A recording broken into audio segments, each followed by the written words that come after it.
महर्षि दयानंद की आर्य समाज वेद की ज्योति ओम का झंडा। मेरी अकेले की आवाज और आपकी सबकी आवाज एक है, तो आपको जोश होना चाहिए। धन्यवाद।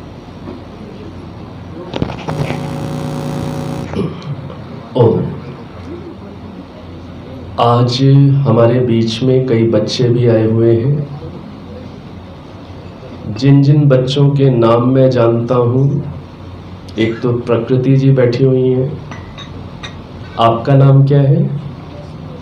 खुशबू जी आई हुई हैं आज। आपका नाम? विश्वानी जी आई हैं और अश्विन जी आए हुए हैं। और पीछे दो बहुत सुंदर छोटे छोटे बच्चे बैठे हुए हैं। उनका नाम आर्यन और वेदिका। ठीक है, तो चलिए, बहुत अच्छा है। यहाँ पर एक हमारे बैठे हुए छोटे से, आपका नाम? तक्ष।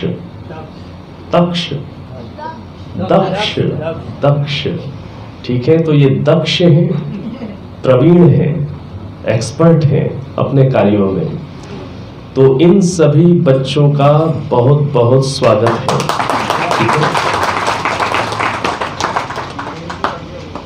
तो ये बच्चे इसी प्रकार से आते रहें और आप सभी का ये प्रयास है ही, सभी महानुभावों का, कि बच्चे यहाँ पर आए। हम सब यही चाहते हैं।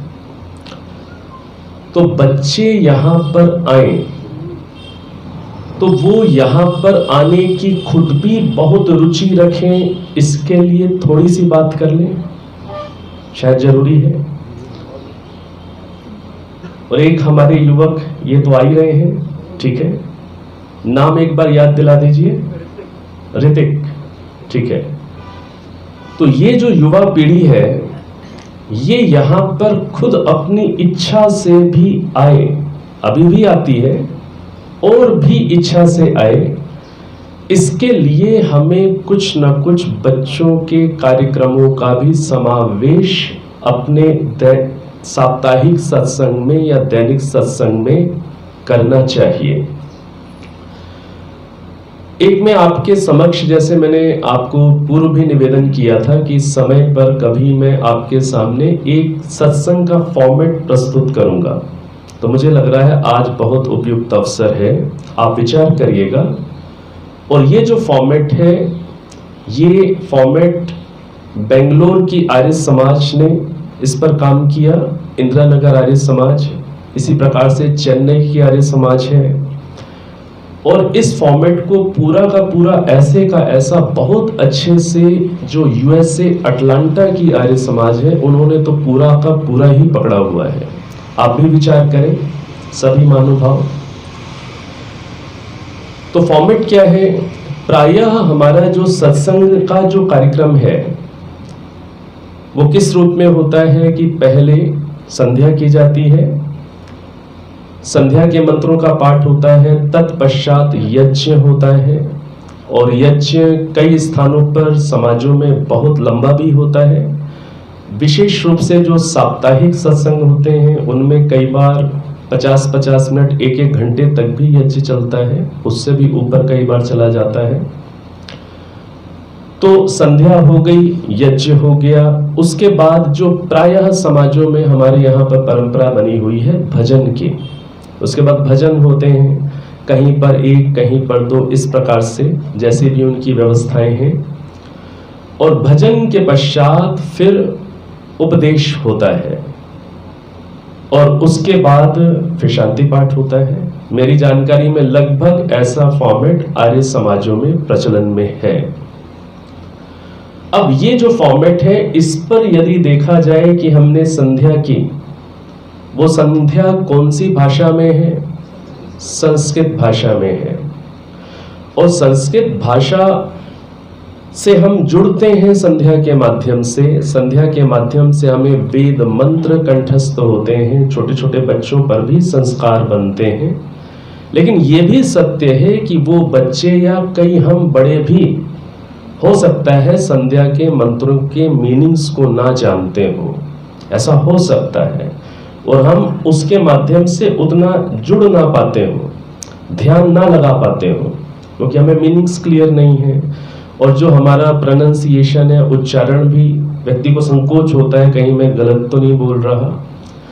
इसी प्रकार से जो हमारा आगे जो हवन का कार्यक्रम है वो बहुत अच्छा कार्यक्रम है।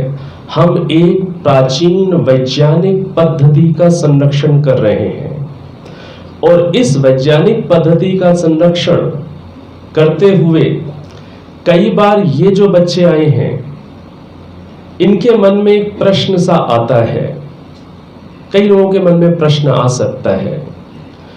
ये सत्य है कि जो यज्ञ है वो बहुत वैज्ञानिक है, वो पर्यावरण को शुद्ध करता है, जल की शुद्धि करता है, वायु की शुद्धि करता है, लेकिन कई बार यदि यज्ञ के पश्चात धूम्र अधिक हो रहा हो तो जो नई युवा पीढ़ी है उसके मन में क्वेश्चंस आते हैं, और वो क्वेश्चंस आने स्वाभाविक हैं।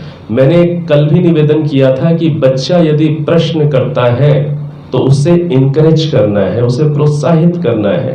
प्रश्न कर रहा है मतलब वो जानने का इच्छुक है। तो यदि यंग जनरेशन ये देखती है कि यज्ञ तो बहुत अच्छा हुआ लेकिन उसके बाद फिर धुआं भी खूब हुआ, तो प्रश्न आएगा कि नहीं आएगा? प्रश्न आएगा। यहां पर तो फिर भी एक बड़ी अच्छी स्थिति बनी हुई है। क्या अच्छी स्थिति बनी हुई है कि यहां पर चारों तरफ खिड़कियां खुली हुई हैं, ये इतने बड़े ये गेट्स हैं, फिर चारों तरफ खिड़कियां खुली हुई हैं, और ये जो यज्ञ का जो धुआं होता है ये सामान्य धुआं नहीं होता। पहले तो इस बात को क्लियर कर लें, ये मेडिसिनल है। ये जो स्मोक है ये कैसा है? मेडिसिनल है। इसमें औषधियों का सार इसमें साथ में जुड़ा हुआ है। तो धुएं को लेकर के एकदम इतना अधिक कई बार लोग कहते हैं या सोचते हैं कि ये तो पूरी कार्बन डाइऑक्साइड है। ऐसा भी नहीं है, इसमें मेडिसिन्स का सार भी है। तो ये जो धुआं है एक दृष्टि से ये सहायक भी है।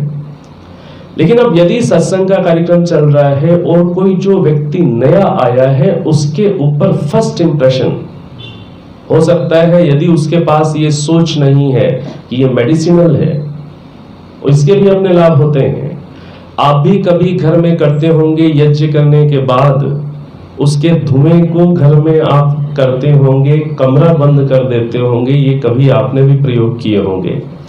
लेकिन जो नया व्यक्ति है उसके अंदर एक इंप्रेशन नेगेटिव जा सकता है कि भाई पहले तो खूब अच्छा यज्ञ हुआ और कहा कि वायु शुद्ध हो रही है, उसके बाद तो वायु प्रदूषित हो रही है, क्योंकि अभी उसकी नजरिया, उसका सोचना अभी इतना है। तो जो यंग जनरेशन है, यंग जनरेशन ने क्या देखा? संध्या देखी। वो कौन सी भाषा में थी? संस्कृत में। चलो उसे याद हुई, लेकिन अभी उसका मन एकाग्र नहीं हुआ क्योंकि उसे पता नहीं कैसे यूज करना है अंदर। उसके बाद यज्ञ हुआ। यज्ञ भी संस्कृत भाषा में है, मंत्र सारे संस्कृत भाषा में हैं। जो लोग यज्ञ वेदी के चारों ओर बैठकर आहुति घृत की व सामग्री की समर्पित कर रहे हैं, उनका तो मन वहां लगा हुआ है। जो यज्ञ करा रहे हैं उनका भी उस संचालन में मन ठीक से लगा हुआ है। प्रश्न आता है उन लोगों के विषय में जो चारों ओर बैठे हुए हैं।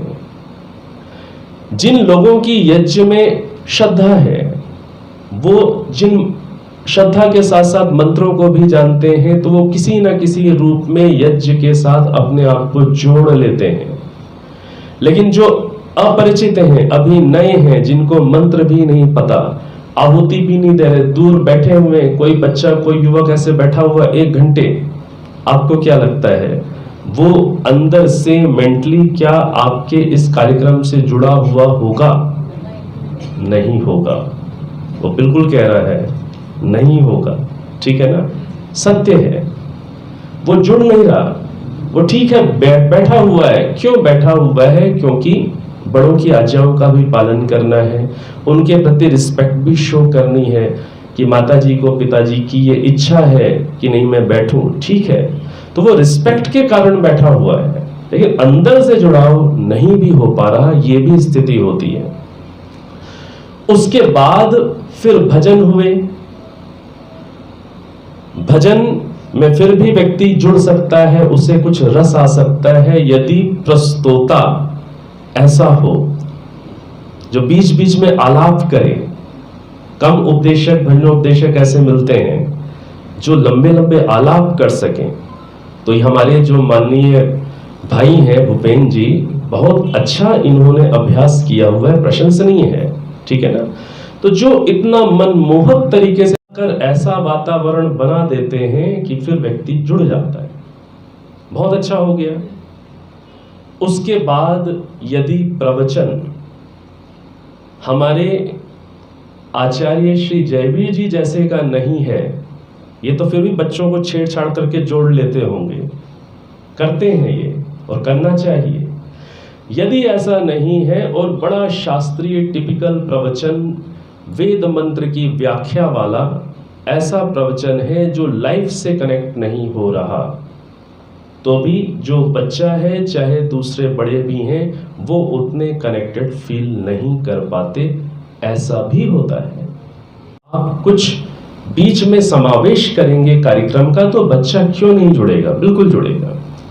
तो इसके लिए देखिए, जो हम लोगों ने जो भी चिंतन करके कुछ प्रयास किया और वो एक सफल प्रयास समाजों में सिद्ध हो रहा है, वो ये है कि एक तो जो यज्ञ है वो जितना महर्षि दयानंद सरस्वती जी ने बताया और आज के वातावरण के हिसाब से उसे हमें सीमित ही कर लेना चाहिए, सीमित कर लेना चाहिए।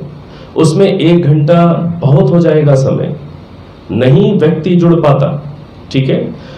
तो जो विदेशों में और जिन समाजों का मैंने आपको संकेत किया, वहां अधिक से अधिक यज्ञ, अधिक से अधिक, यदि जन्म दिवस की भी आहुतियां देनी है वो सब भी कुछ है बीच में, लेकिन अधिक से अधिक वो 40 मिनट में यज्ञ प्रार्थना के साथ समाप्त कर देते हैं।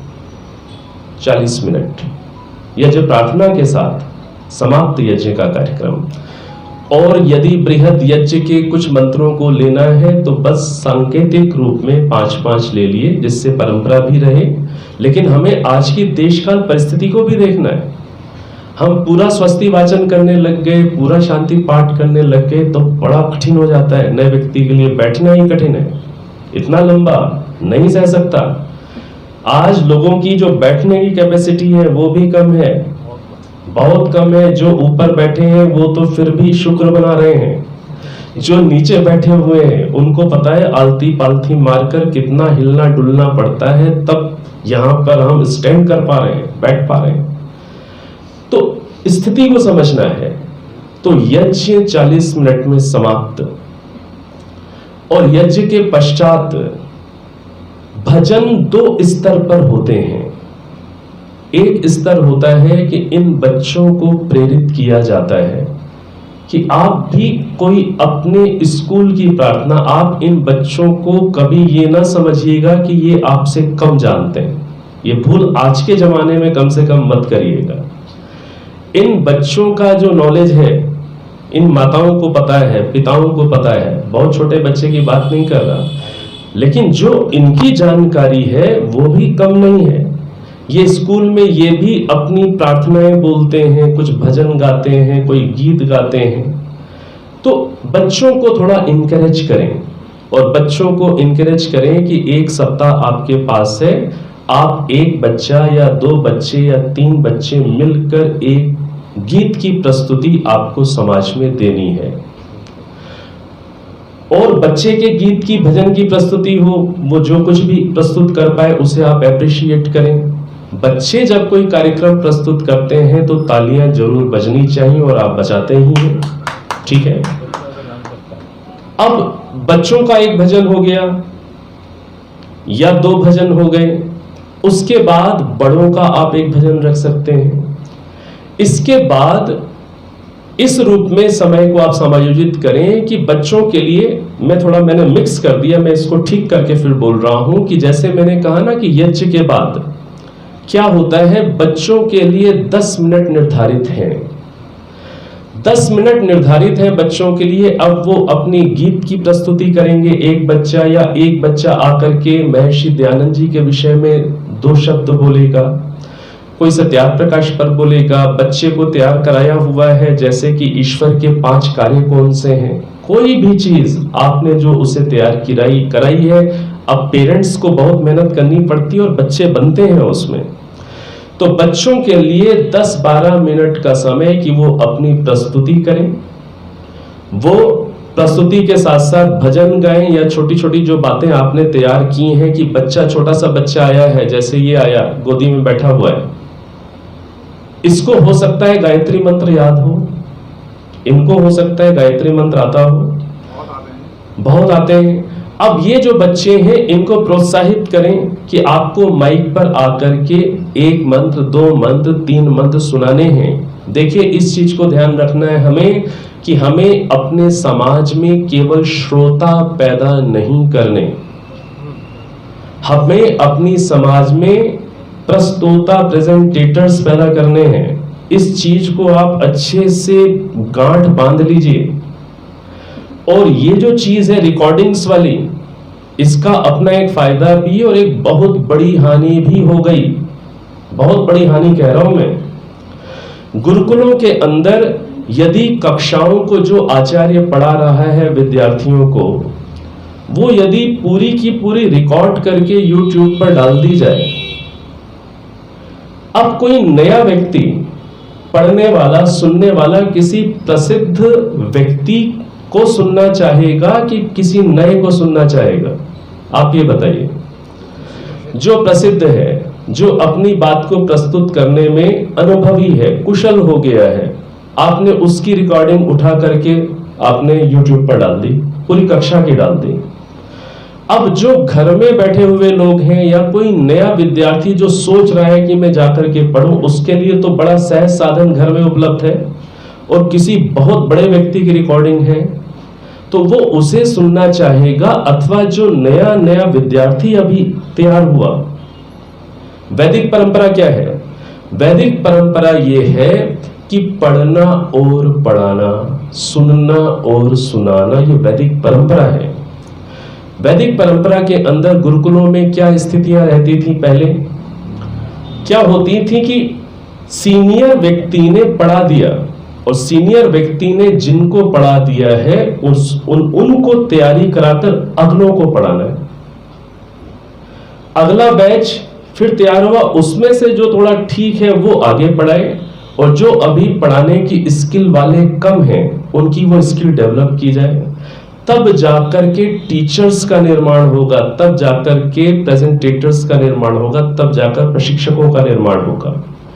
नहीं तो पढ़ने वाले तो बहुत पैदा हो रहे हैं, लेकिन प्रभावशाली ढंग से पढ़ाने सिखाने वाले लोगों की संख्या आप देखेंगे तो वो अधिक नहीं है।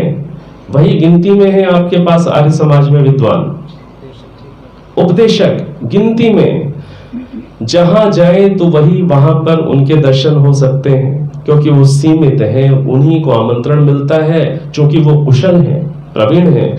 जो नई जो जनरेशन है उसके लिए हमें टेक्नोलॉजी का यूज भी सोच समझकर करना पड़ेगा। तो मैं बात क्या कह रहा हूं कि बच्चों का कार्यक्रम हमने यज्ञ के बाद 10 मिनट का बना लिया, 12 मिनट का बना लिया और बच्चों ने उसमें अपने प्रेजेंटेशंस दिए। जब बच्चा अपना प्रेजेंटेशन देगा, नाम फिर से याद दिलाइए, खुशबू अपना प्रेजेंटेशन, मान लीजिए खुशबू का प्रेजेंटेशन है, तो खुशबू का प्रेजेंटेशन है तो परिवार आएगा कि नहीं आएगा? आएगा कि आज खुशबू ने भाई प्रेजेंटेशन देना है और बेटे ने अब क्या बताना है, उसने आज ईश्वर के 5 काम माइक पर सुनाने हैं। सपोर्टर्स आएंगे, माइक पर खड़े होने में अनुभव चाहिए। मतलब आदमी को शुरू में बड़ा हेजिटेशन होता है, डर सा होता है, परिवार साथ आएगा और परिवार के साथ साथ हो सकता है ये अपने मित्रों से भी यदि शेयर करें तो हो सकता है कोई इनके बेस्ट फ्रेंड भी साथ आ जाए, आस पड़ोस के भी कोई लोग आ जाए, चलो भाई आज तो हमारे बच्चे का प्रेजेंटेशन होने वाला है। देखिए, और क्या किया जाता है कि बच्चा जो अपनी प्रस्तुति देता है, बड़ों की आप रिकॉर्डिंग करें ना करें गौण है, बच्चों की जो प्रेजेंटेशन है उसकी रिकॉर्डिंग की जाती है स्पेशली, और उस रिकॉर्डिंग को YouTube पर अपलोड किया जाता है, और बच्चों को और फैमिली को टारगेट दिया जाता है कि जिस बच्चे के व्यूअर्स YouTube पर अधिक आएंगे उन्हें आगे हम और अप्रिशिएट करेंगे। ये जो बच्चे हैं इनके फैमिली के रिलेटिव्स, अपना सर्कल सबका होता है। अपने बच्चे का जब YouTube पर कोई आपने कोई चीज डाली है 2 मिनट की 5 मिनट की, अब आप भेज रहे हैं अपने रिश्तेदारों को, अपने फ्रेंड सर्कल में, अरे भाई सपोर्ट करो, व्यूअर्स आने चाहिए, लाइक्स मिलने चाहिए, और फिर महीने के अंत में या साल के अंत में आचार्य जी जैसा व्यक्ति फिर वो बोलेगा हाँ इस बच्चे को काफी व्यूअर्स मिले हैं, इनका ये परफॉर्मेंस रहा। क्या लगता है आपको, फैल सकती हैं चीजें ऐसे कि नहीं फैल सकती? फैल सकती हैं। तो 10 मिनट के लिए हमने बच्चों का कार्यक्रम किया, और बच्चों का कार्यक्रम समाप्त होते ही 10 मिनट के लिए कोई ऐसा व्यक्ति जो बच्चों को एड्रेस करना जानता है उसको समय दे दीजिए। वो आपके आचार्य भी हो सकते हैं, और आप में भी कई ऐसे लोग हो सकते हैं जो बच्चों से बातचीत करना जानते हैं, उन्हें समझाना जानते हैं, हो सकते हैं। आप में से कई लोग हो सकते हैं, आप अपने घरों में बच्चों को समझाते हैं।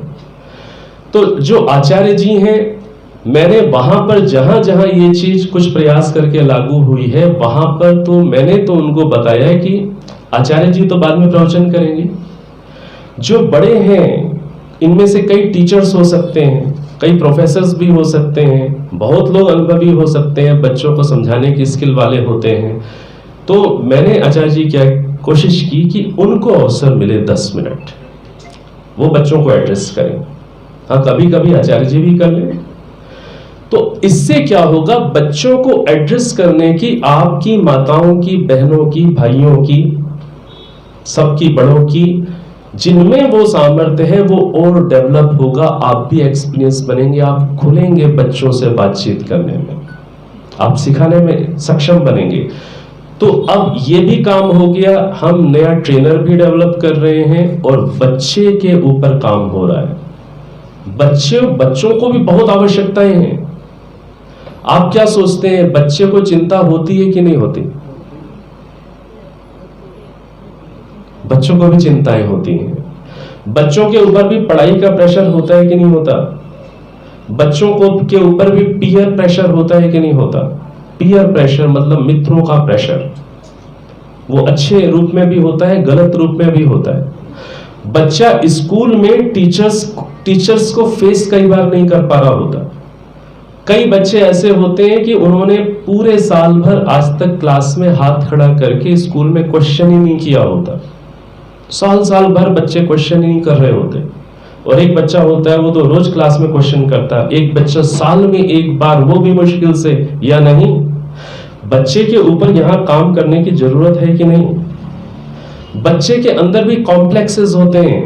भाई बहन में कॉम्प्लेक्सेस कौन पैदा करते हैं? हम बड़े। उनका कंपैरिजन करते हैं, टीचर्स भी कंपैरिजन करते रहते हैं, बड़े भी कंपैरिजन करते हैं कि देख बड़ा वाला भाई तो ऐसा है, तू ऐसा, देख बहन कितनी ढंग से पढ़ रही है, तू तो टिकता ही नहीं। ना जाने कितने ढंग से हम बच्चों को कंपेयर करके उनके दिमाग में भी कहीं कॉम्प्लेक्सेस पैदा कर रहे होते हैं, और वो उसमें घुट रहा होता है, कह नहीं सकता।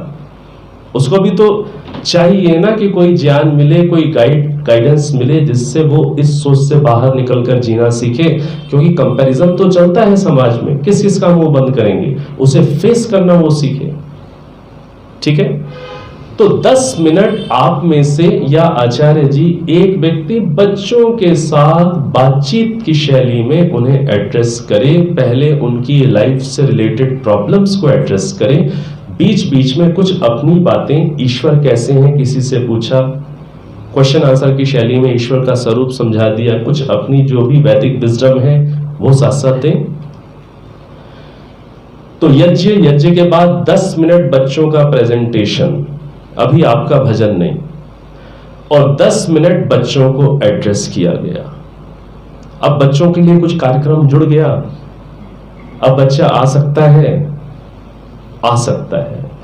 उसके बाद अब आपका भजन, अब आप अपना 1 भजन 2 भजन, वो आप जैसा भी समय हो उसके अनुसार ले लें। और जो लेक्चर है वो 20 मिनट का लेक्चर, लाइफ से जुड़ता हुआ लेक्चर, लाइफ से जुड़ता हुआ। और इसके बाद 10 मिनट का ध्यान, मेडिटेशन। ये है पूरा फॉर्मेट। समापन 10 मिनट के ध्यान से, और उसके बाद शांति पाठ।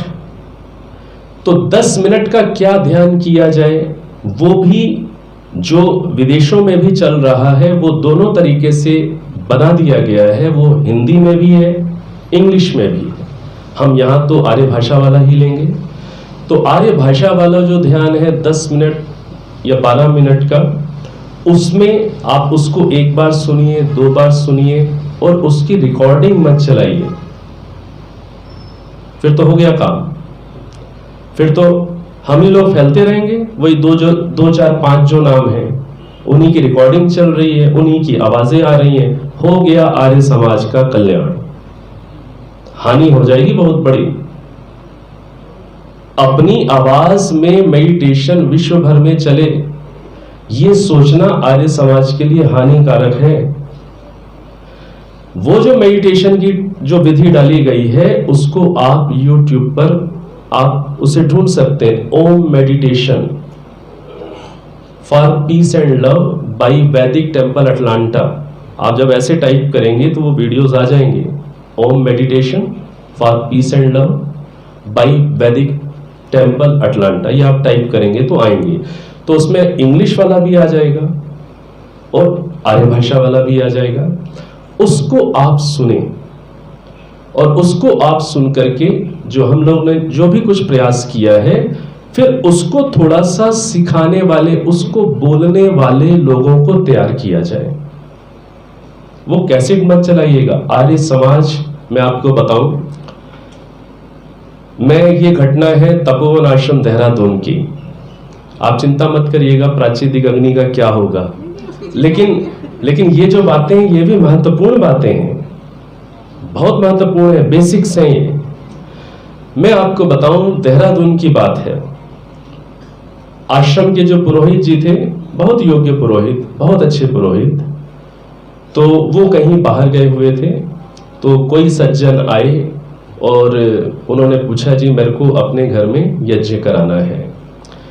तो उन्होंने मेरे जो नॉक किया दरवाजा, उन्होंने पुरोहित जी के बारे में नहीं पूछा। उन्होंने मेरे से ये पूछा, जी आपके पास यज्ञ की कोई कैसेट है क्या, या यज्ञ की कोई आपके पास कुछ है, चिप में कुछ है? मैं कि भाई वो तो है। फिर मैंने ऐसे ही पूछ लिया, आपको मतलब क्या करना है? मैं कि आज हमारे घर में यज्ञ करना है। ये तो बड़ी अच्छी बात है, आज आप घर में यज्ञ कर रहे हैं। तो मैंने कहा कि हमारे पुरोहित जी हैं, आप उनसे संपर्क करें, वो आपके घर में जाएंगे और आपके घर में यज्ञ कराएंगे। एक अच्छा व्यक्ति कोई जाएगा, केवल यज्ञ ही नहीं होता, परिवार को भी वो जोड़ता है। मैं आपको उनका रिप्लाई बता रहा हूं, नहीं आप तो रिकॉर्डिंग बताइए। पुरोहित जी को ले जाना, उसके बाद जी कुछ उनका सम्मान करना, और फिर यदि उन्होंने कुछ घर वालों को इधर उधर सुना दिया कुछ, फिर घर वालों को संभालना, ये भी होता है कई बार, ठीक है ना। फिर दक्षिणा देना, फिर ये करना, फिर उनके नखरे सुनना।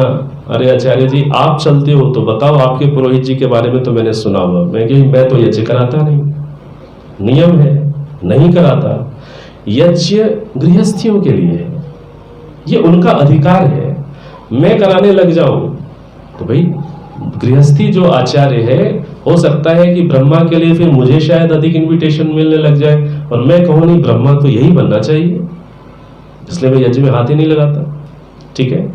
तो समझिए इस बात को। तो उन्होंने कहा कि आप चलते हो तो बोलिए। मैं कि भाई मैं तो जाता नहीं, मेरा तो ये है नहीं अधिकार क्षेत्र, ये गृहस्थी का है, मैं क्यों उसके अधिकार में हाथ लूं। कहीं आपातकाल है, कहीं इमरजेंसी कोई है ही नहीं, चलो भाई हम भी करा दें। तो ऐसी स्थिति तो नहीं है, पुरोहित जी बगल में रहते हैं, तो कि नहीं भाई पुरोहित जी को तो नहीं, आप रिकॉर्डिंग दे दो।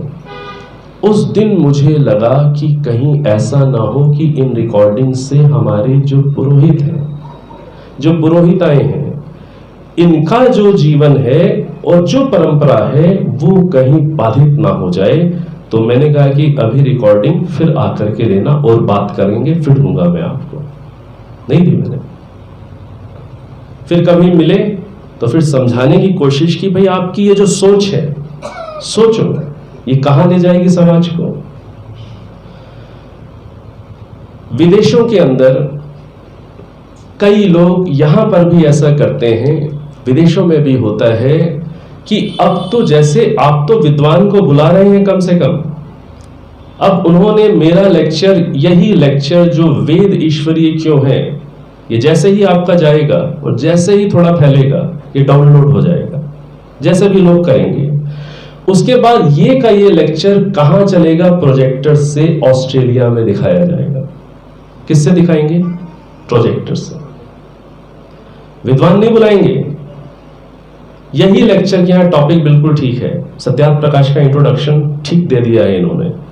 प्रोजेक्टर लगाएंगे और वहां पर सत्यार्थ प्रकाश क्या है कि वेद ही ईश्वरीय ज्ञान क्यों है, ये चल रहा है, विद्वान है ही नहीं। कौन फैल रहा है? मैं फैल रहा हूं। अरे लेकिन उससे आर्य समाज नहीं फैल रहा। ये चीज समझ रहे हैं कि नहीं समझ रहे आप? मैं आपको इसलिए इस बात पर बहुत जोर दे करके कह रहा हूं कि टेक्नोलॉजी को एक सीमा के अंदर उपयोग करना चाहिए, लेकिन उस सीमा के बाहर ऐसा उपयोग ना हो जाए कि परंपराएं ही नष्ट भ्रष्ट सी होती चली जाए। कक्षाएं कौन किसको बुलाएं, किससे निरुक्त पढ़ना कि किससे योग दर्शन पढ़ना, उठाओ रिकॉर्डिंग चला दो, बात खत्म हो गई, परंपरा आपकी गई। सारे 10 शास्त्र डाल दिए उन्होंने। जो भी है इस चीज की गंभीरता को समझिएगा और टेक्नोलॉजी का बहुत अच्छा उपयोग करें, लेकिन सावधानी के साथ करें। तो ये जो फॉर्मेट है, तो जो 10 मिनट का मेडिटेशन है, आपको यदि वो मेडिटेशन ठीक लगे तो आप उसको बार बार सुन करके, मैं कहूं जैसे आचार्य जी हैं, आचार्य जी को बोलने में कोई दिक्कत नहीं है, उनका अनुभव है, तो वो चाहें तो आप में से जैसे बाबा जी हैं, आचार्य जी हैं, और भी कई महानुभाव होंगे, मैं सबको नाम से नहीं जानता, आप लोग मिल करके उसे 2-4 बार सुनिए और आपको यदि लगे कि हाँ ये मेडिटेशन बिल्कुल सरल सा है और सरलता के साथ साथ ये हमें जोड़ देगा। मुख्य चीज मैं आपको कहूं, वो जो मेडिटेशन बनाया है केवल एकाग्र होने के लिए नहीं बनाया, उसमें वो बातें डालने का, पिरोने का प्रयास किया जिससे हमारे अंदर संगठन के भाव आ जाए, हमारे अंदर प्रेम का भाव आ जाए। तो यदि आपको लगता है कि वो उपयोगी हो सकता है तो उसको आप 2-4 बार सुनिए, और आप में से जो माइक पर थोड़े से फ्रीली बात कर सकते हैं वो फिर 10-12 मिनट के अंदर उसको प्रेजेंट करें। कभी आप करें, 10-12 मिनट में मेडिटेशन को करा लेना भी एक कला है, वो आपको प्रैक्टिस करनी पड़ेगी। आप वैसे का वैसा करें और उसके बाद फिर आप किन्हीं 2 को 4 को धीरे धीरे तैयार करें और फिर पर्याय के अनुसार कि हाँ ठीक है 2 सप्ताह ये कराएंगे, 2 सप्ताह वो कराएंगे, ऐसे मेडिटेशन कराने वाले लोग भी बन जाएंगे और हमारे फॉर्मेट में ध्यान भी जुड़ जाएगा। हम में से जो लोग यहां पर आते हैं, कईयों के अंदर भूख है शांति की, अध्यात्म की। वो शांति और अध्यात्म की भूख कई बार केवल यज्ञ से नहीं पूरी हो पाती। जिनके अंदर यज्ञ के प्रति श्रद्धा भावना है या जुड़ाव है उनकी बात अलग, जो नया व्यक्ति नहीं कनेक्ट हो पाता। तो यदि आप मेडिटेशन भी साथ में जोड़ देंगे तब व्यक्ति को लगेगा कि हाँ हमें वो भी चीज वहां मिलती है। तो प्रारंभिक जो यज्ञ है वो 40 मिनट के अंदर यदि आप कर लें समाप्त, उसके बाद फिर क्या है, यज्ञ प्रार्थना सहित यज्ञ समाप्त, उसके बाद 10 मिनट बच्चों का प्रेजेंटेशन और 10 मिनट बच्चों को एड्रेस किया जाए। उसके बाद 1-2 भजन और लाइफ से रिलेटेड कोई अपने आचार्य जी का कोई लेक्चर और 20 मिनट का, उसके बाद 10 मिनट का मेडिटेशन, ये फॉर्मेट है। तो मेरे को तो लगा कि ये फॉर्मेट काम कर रहा है, आप भी इस पर विचार कर लीजिए। इसका एक बार नाम Om meditation for peace and love by Vedic temple Atlanta. उस मेडिटेशन में मैंने प्रस्तोता का नाम नहीं दिया, आर्य समाज का नाम है। प्रस्तोता का नाम लिखने से बड़ी गड़बड़े हो जाती हैं कि ये तो जी उनका है, ये तो उनका है। नहीं भाई, आर्य समाज का है, ठीक है। तो आर्य समाज का मात्र है उसमें, तो वो आप देख लीजिएगा, यदि आपको ठीक लगे तो आप उसका उपयोग कर सकते हैं, ठीक है। चलिए अब एक बार मिलकर ओम का उच्चारण कर लें, अपनी परंपरा को भी रखना है। ये तो बातचीत थी, अब हमारा टॉपिक आएगा, तो सीधे बैठ जाएं, नेत्रों को कोमलता से बंद कर लें, लंबी गहरी सांस भरें।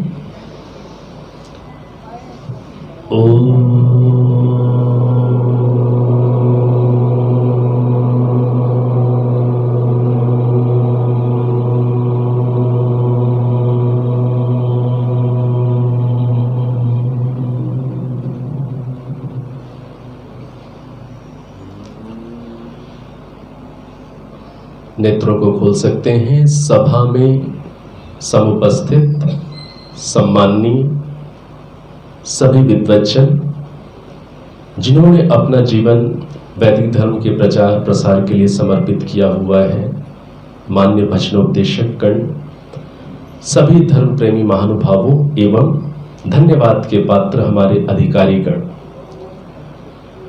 तो आज जो अब हमारे पास विषय है, जो निर्धारित हम लोगों ने किया था, संध्या के अंतर्गत जो मनसा परिक्रमा के मंत्र हैं, 6 मंत्र, प्राची दिगग्नि रधिपति रसितो रक्षितादित्या ईशवा, ये मंत्र हैं। ये 6 मंत्र, ये क्या है? मनसा परिक्रमा मंत्र। ये मनसा परिक्रमा शब्द सुनते ही कई बार हमारे दिमाग में क्या बात आती है, वो बात आंशिक रूप से ठीक है, लेकिन उसमें कुछ और बातें जोड़ने की आवश्यकता है। क्या बात आती है कि सभी दिशाओं में ईश्वर की व्यापकता को समझने के लिए कई बार हम इतना ही अर्थ कर रहे होते हैं। ये बात तो है ही, लेकिन इसके साथ साथ हर मंत्र के अंदर 3 चीजें आ रही हैं, अधिपति, रक्षिता और ईशवा, हर मंत्र में आ रहे हैं। तो मनसा परिक्रमा का मंत्र, मनसा परिक्रमा का अर्थ हमें केवल ईश्वर की उपस्थिति हर दिशा में मानने मात्र तक सीमित नहीं करना है। हमें ईश्वर की उपस्थिति के साथ साथ ईश्वर हर दिशा के अधिपति हैं, स्वामी हैं, रक्षिता हैं, हर दिशा में मेरा रक्षक उपलब्ध है, बाणों के माध्यम से भी उपलब्ध है। ये भावना थोड़ी हमें बनानी है, तो सर्वव्यापकता, उनका स्वामित्व और उनकी रक्षा हर दिशा में उपलब्ध है। अब हर मंत्र के अंदर अंत में क्या आ रहा है? योस्मान द्वेष्टि यम वयम द्विष्मस्तंभो जंभे दद्मः। थोड़ा उच्चारण की दृष्टि से कह दूं, ये जो है तेभ्यो नमो, उसके बाद क्या है? तेभ्यो नमो के बाद क्या है? बहुत अच्छी बात है, बस यहां थोड़ा उच्चारण का हमें ध्यान रखना है। देखिए, तेभ्यो नमो के बाद यहां पर एक चिन्ह बना हुआ है एस का। जो एस का वो चिन्ह है, वो एस नहीं है, वो जो चिन्ह है उसे कहते हैं अवग्रह का चिन्ह। क्या बोलते हैं? अवग्रह। और वो जो चिन्ह है अवग्रह का, वो इस बात का द्योतक है, इंडिकेटर है कि यहां पर अ साइलेंट है, यहां पर अ साइलेंट है। कई बार क्या होता है कि मंत्र पाठ के समय कई बार हम ऐसे भी मंत्र पाठ कर जाते हैं, तेभ्यो नमो अधिपतिभ्यो नमो। तेभ्यो नमो के बाद यदि अधिपतिभ्यो बोल दिया तो प्रोनाउंसिएशन की दृष्टि से, उच्चारण की दृष्टि से वो दोषपूर्ण हो गया। तो तेभ्यो नमो धीपतिभ्यो नमो, जैसा आप बोलते होंगे ऐसा ही बोलते होंगे। तो ये थोड़ा सा ध्यान रखिएगा, जहां पर भी एस जैसा चिन्ह है उसका नाम क्या है, अवग्रह का चिन्ह, और उसका मतलब क्या है, असाइलेंट है। कहीं कहीं पर एस जैसा चिन्ह दो बने हुए हैं साथ साथ, ऐसे भी मिलेंगे। उसका मतलब क्या है कि बड़ा आ एक बना हुआ है, मतलब छोटा अ यहां साइलेंट है। दो बने हुए हैं तो क्या मतलब है, बड़ा आ यहां पर साइलेंट है। ठीक है, तो ये जो मंत्र हैं, ये मंत्र इनको समझने के लिए बहुत समय अपेक्षित होता है, लेकिन अभी हम जो आखिरी पार्ट है, योस्मान द्वेष्टियम वयम द्विष्मस्तंभो जंभे तत्मः, ये जो मंत्रांश है, अंतिम जो भाग है, इसका प्रायः हमारी जानकारी में अर्थ क्या है जो आपने पहले बताया था। क्या अर्थ आपने बताया था कि जो हमसे द्वेष करता है और हम जिससे द्वेष करते हैं, उस द्वेष को हे ईश्वर आपके न्याय रूपी जबड़े में हम रखते हैं। लगभग यही अर्थ प्रचलित है। तो मैंने उस समय निवेदन किया था कि ऐसा अर्थ मेरी जानकारी में महर्षि दयानंद जी का तो नहीं मिला। तो मैंने कहा था कि इसका ये अर्थ नहीं है, और ये जो अर्थ है कि हम ईश्वर के न्याय रूपी जबड़े में रखते हैं, यही सेम अर्थ हम छहों मंत्रों में यही रिपीट करते हैं। अब महर्षि दयानंद सरस्वती जी की जो सूक्ष्म प्रज्ञा है वो बहुत गहरी है। इस भाग का अर्थ छहों मंत्रों में चेंज होता चला जाता है, इसको समझना है। हम तो वही दोहराते रहते हैं। इस मंत्र का जो अर्थ अभी हम समझेंगे, यदि हम समय के अंतर्गत समझ पाए, तो छहों मंत्रों में अर्थ चेंज होता चला जाता है, और इस भाग के अंदर द्वेष से, अज्ञान से ऊपर उठने के 7 उपाय इन 6 मंत्रों में आए हैं। कितने उपाय आए हैं? 7। अभी हमारी शैली में जो शैली प्रचलित है उसमें तो एक ही उपाय है कि ईश्वर के न्याय रूपी जबड़े में रख दीजिए, और उस उपाय पर भी लोगों के मन में क्वेश्चन भी बना रहता है, अंदर ही अंदर क्वेश्चन भी रहता है कि अब एक कोई आक्रमणकारी आया और उसने सोम मंदिर पर आक्रमण कर दिया, और मैंने बोला योस्मान द्वेष्टियम वयम द्विष्मस्तंभो जंभे तत्मः। क्या ये वैदिक विजन है? ये तो नहीं है। ईश्वर के न्याय पर छोड़ना किसी एक स्थिति के लिए निर्दिष्ट है, लेकिन नहीं तो अधिकारी व्यक्ति के माध्यम से न्याय कराना हमारा कर्तव्य है। तो ये जो मंत्र हैं, 6 मंत्र, इन 6 मंत्रों में कुल 7 उपाय हैं द्वेष से ऊपर उठने के लिए। और वो 7 उपाय ऐसे हैं, यदि हम उन्हें समझ पाए समय के अंतर्गत, तो आपको लगे कि हाँ ये चीज काम कर जाएगी द्वेष से छूटने के लिए। क्योंकि ईश्वर के न्याय रूपी जबड़े में रखते रखते तो सालों चले गए, और वो पता है कि अभी हमें उस क्षेत्र में बहुत जरूरत है। ईर्ष्या से, द्वेष से हम सभी को और ऊपर उठने के लिए सहायक चीजें चाहिए। तो अब इसका आपके समक्ष, आपके पास जो ज़ेरॉक्स हैं, आप एक दूसरे की सहायता करिएगा। तो अभी हम क्या करते हैं, और मैंने आपसे बात कही थी कि महर्षि दयानंद सरस्वती जी के अभिप्राय को हम तभी अच्छे से समझ पाते हैं जब हम उनके संस्कृत भाग को और आर्य भाषा के भाग को दोनों को जानने वाले हो, क्योंकि दोनों भागों में ही वो कोई ना कोई ऐसी नई बात कह जाते हैं जिसको समझने पर ही फिर विषय स्पष्ट होता है। तो आपके पास ये प्रतिलिपि है। सर्वप्रथम हम क्या करते हैं, सर्वप्रथम हम भाषार्थ जो आर्य भाषा में दिया हुआ है वो सीधा इस भाग का अर्थ हिंदी में पढ़ते हैं। क्योंकि पहले वाला जो भाग है अभी उसे समझाने में जाएंगे तो फिर समय जाएगा। अभी सीधे इस पर हम पढ़ते हैं। देखिए क्या लिखा हुआ है। भाषार्थ के अंदर जो आर्य भाषा में है, आप 8वीं 7वीं 8वीं पंक्ति में जाइए, वहां पर यहां से देखिए, इसलिए कि जो प्राणी अज्ञान से हमारा द्वेष करता है, ये पंक्ति मिल गई आपको। इसलिए कि जो प्राणी अज्ञान से हमारा द्वेष करता है और जिस अज्ञान से धार्मिक पुरुष का तथा पापी पुरुष का हम लोग द्वेष करते हैं। द्वेष किसी के साथ भी हो सकता है, धार्मिक व्यक्ति से भी हो सकता है, दुष्ट के प्रति भी हो सकता है। तो जिस अज्ञान से धार्मिक पुरुष का तथा पापी पुरुष का हम लोग द्वेष करते हैं, उन सब की बुराई को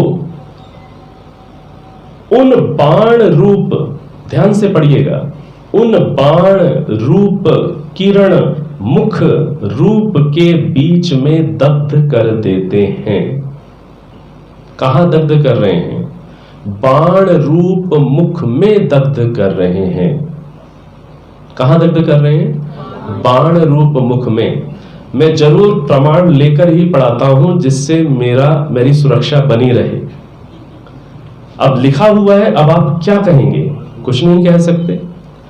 तो कहां दग्ध करना है? बाण रूप मुख में दग्ध करना है। एक तो बात ये स्पष्ट कर लीजिए, यहां ईश्वर के मुख में दग्ध करने की बात नहीं आई।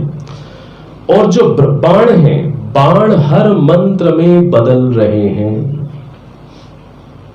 तो हर मंत्र में बाण के अनुसार वहां पर दग्ध करना कैसे होगा, वो अलग अलग तरीके से होगा। इसी के आधार पर मैंने आपसे कहा कि 7 प्रकार से हमें द्वेष से या अज्ञान से ऊपर उठने के समाधान मिलने वाले हैं। अब जो ये मंत्र है प्राची दिगग्नि, इस मंत्र में अधिपति क्या है? अधिपति क्या है? अग्नि। ओम प्राची दिगग्नि रधिपति, तो अधिपति क्या है? अग्नि, ज्ञान स्वरूप परमात्मा। और इस मंत्र के अंदर रक्षिता क्या है? असिता। असिता का अर्थ क्या है? बंधन रहित परमात्मा। तो बंधन रहित परमात्मा क्या है? रक्षिता, रक्षा करने वाले।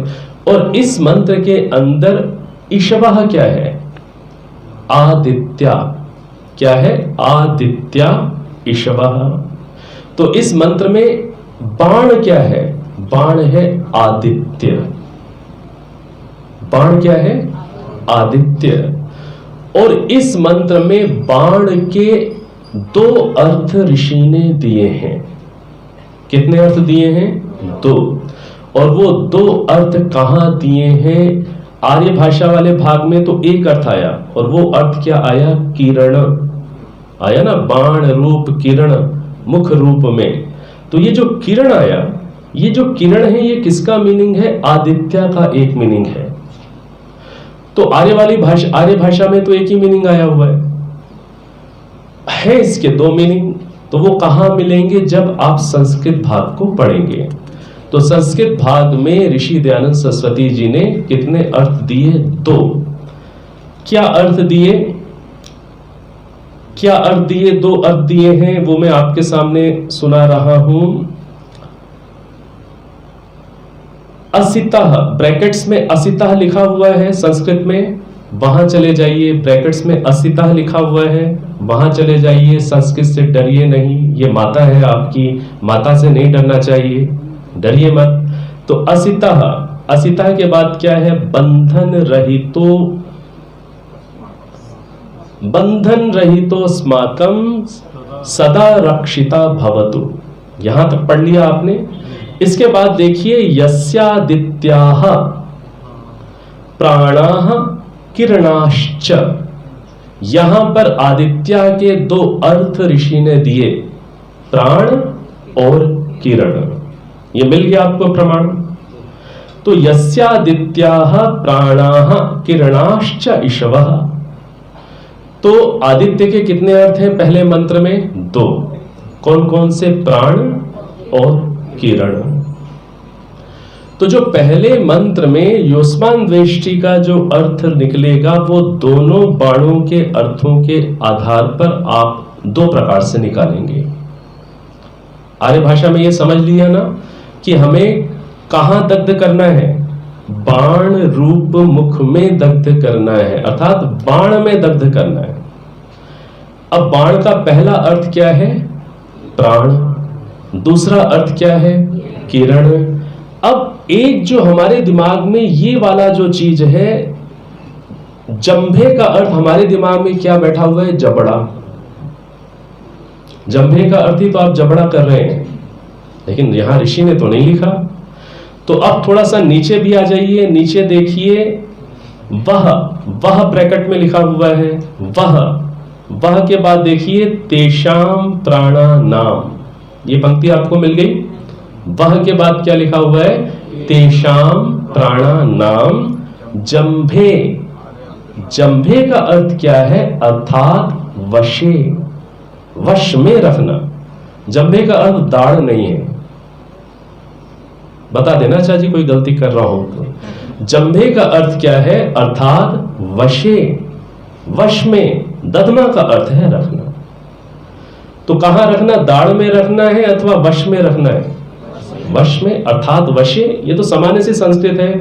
आर्य भाषा में भी हम बोलते हैं ना भाई उसके वश में वो व्यक्ति है, या उसके वश में होना चाहिए, बच्चा मां के वश में होना चाहिए, बोलते हैं वश, नियंत्रण, ठीक है। तो जंभे अर्थात वशे, अर्थात वश में दधमा रखते हैं। तो अब यहां पर अब हमें समझना है, यहां पर क्या लिखा है, तेषाम प्राणानाम, उन प्राणों के वश में। क्या अर्थ हुआ, तेषाम प्राणानाम का अर्थ क्या हुआ, उन प्राणों के। तेषाम प्राणानाम का क्या अर्थ हुआ, उन प्राणों के। जैसे जब एक यजमान बैठा होता है तब आप आशीर्वाद क्या कैसे देते हैं, यजमानस्य। जब चारों ओर यजमान बैठे होते हैं तब आप क्या बोलते हैं, यजमाना नाम, ऐसे ही आप बोलते हैं। तो यहां पर क्या है, तेषाम प्राणानाम, उन प्राणों के, जंभे वश में हम रखते हैं। तो किसके वश में रखते हैं, प्राणों के वश में रखते हैं। किसको वश में रखते हैं, उस नकारात्मक सोच को जो अज्ञान पैदा कर रही है, जो द्वेष पैदा कर रहा है। वो जो नकारात्मक नेगेटिविटी है उसे आप अज्ञान कहिए, द्वेष कहिए, और मैंने व्यापक शब्द कह दिया नकारात्मक सोच। वो चाहे ईर्ष्या के रूप में है, चाहे वो जिसे कहते हैं, चाहे वो किस रूप में है, वो अज्ञान के रूप में है। तो उस नेगेटिविटी को, उस नकारात्मक सोच को हम किसके वश में रखते हैं, बाण के। और बाण का पहला अर्थ क्या आया, प्राण। तो उस नकारात्मक सोच को हम प्राणों के वश में रखते हैं। और दूसरा अर्थ क्या है, किरण। उस नकारात्मक सोच को हम किरण के वश में करते हैं। क्यों करते हैं, जिससे जो आर्य भाषा में लिखा हुआ है, क्यों ऐसा करते हैं, क्यों ऐसा करते हैं, जिससे किसी से हम लोग वैर न करें और कोई भी प्राणी हमसे वैर न करे, किंतु हम सब लोग परस्पर मित्र भाव से बरतें। हम मित्र भाव में आ जाएं, अपनत्व में आ जाएं, प्रेम में आ जाएं, संगतिकरण में आ जाएं। इसलिए हम क्या करते हैं, उस नेगेटिविटी को, नकारात्मक सोच को प्राण रूपी बाण के वश में करते हैं, किरण रूपी बाण के वश में करते हैं। यह अर्थ तो निकल गया। अब प्रश्न बनेगा, प्राण रूपी बाण के वश में करने से मेरी ईर्ष्या या नेगेटिविटी कैसे चली जाएगी। इसी प्रकार से किरण रूप बाण के वश में रखने से मेरी नेगेटिविटी कैसे चली जाएगी। अब एक्सप्लेनेशन चाहिए, लेकिन यह बात तो क्लियर हो गई कि जंभे का अर्थ क्या है, वश में। और किसके वश में रखना है, बाण के। और बाण के अर्थ हैं दो, प्राण और किरण। अब जो अगले 5 मंत्र हैं, इन 5 मंत्रों में जो बाण है, अगला मंत्र क्या है, दक्षिणा। दक्षिणा दिगिंद्रोधिपति स्थिरश्चिराजी। इस मंत्र में बाण क्या है, जल्दी से बताइए। बाण क्या है? पितर ईशवा। उस मंत्र में क्या है? बाण पितर ईशवा। तो वहां पर क्या अर्थ होगा योस्मान द्वेष्टि यम वयम का, कि हम पितर का अर्थ क्या है? ज्ञानी लोग। और एक चीज और है, आप महर्षि दयानंद जी के प्रति इतनी श्रद्धा रखते हैं तो बस महर्षि दयानंद जी के ही अर्थों को पकड़िएगा और इधर उधर मत जाइएगा। ये संकल्प यदि आप अपने साथ कर गए तो आप बहुत बड़ी सुरक्षा संरक्षण आर्य परंपरा की कर जाएंगे। संध्या के नाम पर बहुत सारी किताबें मिलती हैं। कई बार लोग हम लोगों से भी कहते हैं आप भी अपनी व्याख्या लिखें, तो मैंने कहा ना भाई ये गलती मैंने नहीं करनी, फिर आप इसको नहीं पढ़ेंगे। और मैं हूं सामान्य सा व्यक्ति, ऋषि है, सामान्य व्यक्ति भूल चूक करेगा, गलत चीजें ही प्रचारित प्रसारित हो जाएंगी। तो क्या समझना है कि संध्या को यदि हमें समझना है, उसके अर्थों को सीखना है, तो बस ऋषि की शरण में जाइएगा। बाकी अन्य विद्वान, कई बार विद्वान अपने अपनी पुस्तकें भी भेंट करते हैं, यदि उनका अपना एक्सप्लेनेशन है तो आप कह सकते हैं कि आपने परिश्रम किया होगा। लेकिन हमें अभी ऋषि की जो चीजें उपलब्ध हैं, जो चीजें ऋषि की उपलब्ध है उसको आप वहीं से ग्रहण करें। हाँ, जो बातें ऋषि की उपलब्ध नहीं है उनकी हम आर्य विद्वानों से ग्रहण करें। मेरे को तो लगता है ऐसा ही होना चाहिए। तो यहां पर क्या है, दूसरा जो मंत्र है, दूसरे मंत्र में क्या अर्थ चेंज होगा, कैसे चेंज होगा? ज्ञानी लोग रूप, ज्ञानी लोगों के वश में हम रखते हैं। वहां चेंज क्या आएगा? ज्ञानी लोगों के वश में हम रखते हैं। समझिएगा कैसे डिफरेंस आता चला जाएगा। जो तीसरा मंत्र है, तीसरे मंत्र में क्या है? तीसरा मंत्र क्या है? किसको याद है? बच्चों को, किसी को याद? तीसरा मंत्र प्रकृति मनसा परिक्रमा का तीसरा मंत्र ये बोल देगा। बहुत अच्छा, शाबाश, ताली बजाइए। प्रतीचि दिक वरुणो प्रिदाकु रक्षितान्न, रक्षितान्न मिशवाह। अन्न ही है ना। तो तीसरे मंत्र में क्या है? बाण क्या है? अन्न। और अन्न का अर्थ ऋषि दयानंद जी का क्या है? अन्न एक तो होता है गेहूं चावल, ठीक है ना। अन्न का अर्थ ऋषि दयानंद जी ने क्या किया, जल्दी से बताइए। बाबा जी लगना पड़ेगा। अन्न का अर्थ क्या किया? पृथिव्यादि। अन्न का अर्थ ये भी होता है, गेहूं चावल ये सब भी होता है। अन्न शब्द बहुत व्यापक है। अन्नम वै प्राणाः। जो जो चीजें आपको जीवन दे रही हैं, प्राण दे रही हैं, उन सबकी संज्ञा अन्न हो जाती है। पृथ्वी से जीवन मिल रहा है, पृथ्वी जीवन का आधार बनी हुई है। पृथिव्यादि तो आप उससे जल भी ले सकते हैं, आप गेहूं चावल सब ले सकते हैं। तो ऋषि दयानंद का अर्थ क्या है? पृथिव्यादि। तो पृथ्वी के वश में करते हैं जिससे कि हम सब मित्र हो जाए।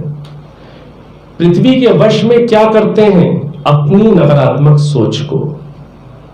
अब एक्सप्लेनेशन तो चाहिए। जो चौथा मंत्र है, चौथा मंत्र कौन सा है? एक बार आप अपना नाम फिर से याद दिलाओ। दक्ष। दक्ष तो दक्ष वाला काम कर रहा है। चौथा मंत्र कौन सा है? चौथा मंत्र किसी बच्चों को? चौथा मंत्र उदीची। आप अपना नाम याद दिला दीजिए। विश्वानी का तो नाम ही स्टार्टिंग से ही है, विश्वानी देव वाला मंत्र। तो विश्वानी चौथा मंत्र सुना सकेंगे? धीपति ही, हाँ। ओम उदीची दिक् सोमोधिपति तिरश्चिराजी रक्षिता। रक्षिता, रक्षिता शनि ऋषवा। ताली बजाइए, ताली बजाइए। तो रक्षिता शनि, हम बोल तो शनि रहे, प्रोनाउंसिएशन शनि है, लेकिन वहां शब्द क्या है? अशनि। क्योंकि वो आज्ञा चिन्ह इसलिए उसका हमने प्रोनाउंसिएशन नहीं किया। वहां पर क्या है? अशनि। अशनि का अर्थ क्या है ऋषि दयानंद सरस्वती जी का? विद्युत। अशनि क्या क्या अर्थ है? विद्युत। तो जो चौथा मंत्र है, आप या मैं अपनी नकारात्मकता को दग्ध करने के लिए हम उसे कहां रख रहे हैं? विद्युत के वश में कर रहे हैं। अरे भाई, विद्युत के वश में कैसे करें? करंट खाना है क्या? एक्सप्लेनेशन चाहिए। ठीक है, समय हो चुका है, इजाजत मुझे लेकर के ही आगे चलना चाहिए। आक्षेपों से बचने की पहले ही तैयारी रखनी चाहिए। समय हो चुका है, अब जैसी आज्ञा होगी मैं वैसा करूंगा। करें? ठीक है। तो अब जो पांचवा मंत्र है, पांचवा मंत्र कौन सा है? पांचवा मंत्र कौन सा है? पांचवा उदीची के बाद क्या है? ध्रुवा। ध्रुवा। और कौन सा बच्चा बोलेगा ध्रुवा? ध्रुवादिक विष्णु। नकल के साथ देखकर बोल रहे हैं। चलो, वो भी बोल रहे हैं, बहुत अच्छी बात है। हाँ, बोलो एक बार। जो पांचवा मंत्र है, पांचवें मंत्र में ईश्वा क्या है? विरुद्ध। विरुद्ध। विरुद्ध ईश्वा। विरुद्ध का क्या अर्थ है? अब ये आप अलग अलग व्याख्याकारों की यदि पुस्तकें देखेंगे, किसी ने लता लिखा हुआ है, किसी ने गुल्म लिखा हुआ है, आप ऐसे करेंगे तो भटक ही जाएंगे। ये सब मत करिएगा। ऋषि दयानंद ने क्या लिखा? वृक्षादि। क्या है विरुद्ध का अर्थ? लता मत बोलिएगा, वृक्षादि बोलिए। ठीक है। अब जो अंतिम मंत्र है, तो वृक्ष के वश में अपनी नकारात्मकता को रखकर हम उससे बाहर निकल रहे हैं। वृक्ष के वश में, बड़ी व्याख्या करनी पड़ेगी। अब जो छठवां मंत्र है, छठवां मंत्र क्या है बोलिए? ऊर्ध्वा दिक। और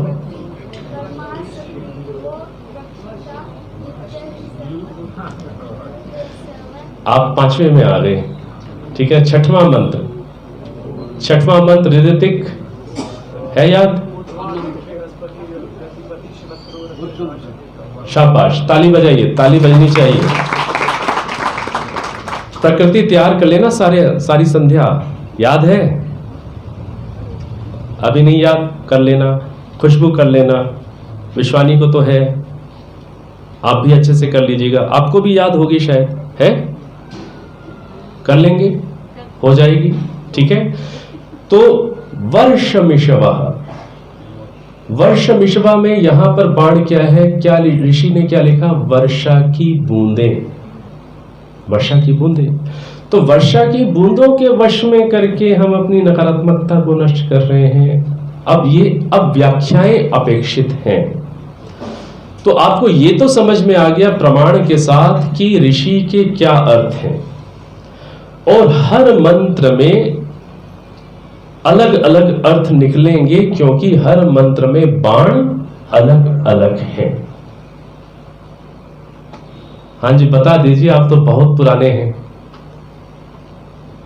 हमारे सुरेश शिल्लर जी। कुछ गलत तो नहीं पढ़ा रहा? भाई, पिछलों का खंडन होता हो, खंडन किसी का नहीं कर रहा। मैं तो बस ये ऋषि दयानंद के प्रमाण को आपके सामने प्रस्तुत कर रहा हूं। ठीक है।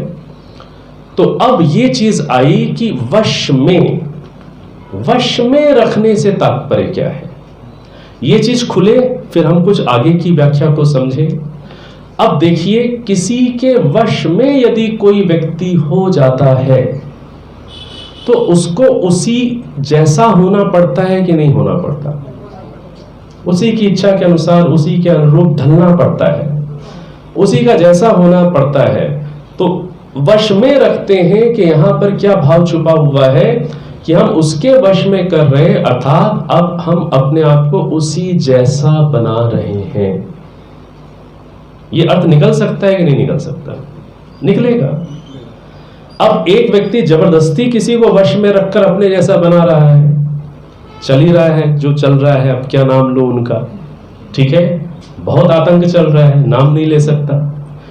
अब एक व्यक्ति प्रेम से भी तो किसी को वश में करता है। प्रेम से यदि कोई व्यक्ति किसी को वश में करता है तो वो व्यक्ति उस जैसा बनने लग जाता है कि नहीं बनने लग जाता? ये भी तो वशीकरण है, ये प्रेम का वशीकरण है, आतंक का नहीं।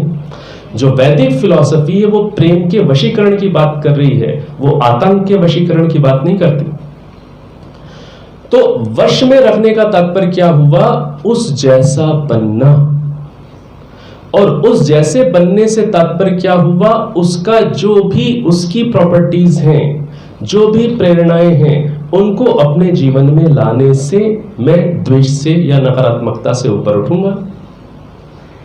उस पदार्थ का उपयोग करके भी और उससे प्रेरित होकर के भी। अब पहले मंत्र में चलते हैं। पहले मंत्र में कितने हैं? बाण 2। बाकी के मंत्रों में बाण एक एक आए। इसलिए मैंने आपसे कहा कि इन मंत्रों में कुल कितने उपाय आए द्वेष से ऊपर उठने के? 7, क्योंकि पहले मंत्र में 2 दे दिए ऋषि ने। अब प्राण के वश में स्वयं को करके हम नकारात्मकता से छूटते हैं। मान लीजिए हमारे अंदर कोई नकारात्मक विचार चल रहा है और मुझे उस विचार की श्रृंखला को तोड़ना है। विचार की श्रृंखला को तोड़ना पड़ेगा ना, क्योंकि वो तो कंटिन्यूएशन में चल ही रहा है, चिंता लगी हुई है, तनाव लगा हुआ है, ठीक है। उसको ब्रेक करूंगा तो मैं अंदर संभल पाऊंगा। तो उसे ब्रेक कैसे करूं? प्राणों के वश में अपनी उस नकारात्मक सोच को कर दूं, अर्थात प्राणों का उपयोग करूं उस समय।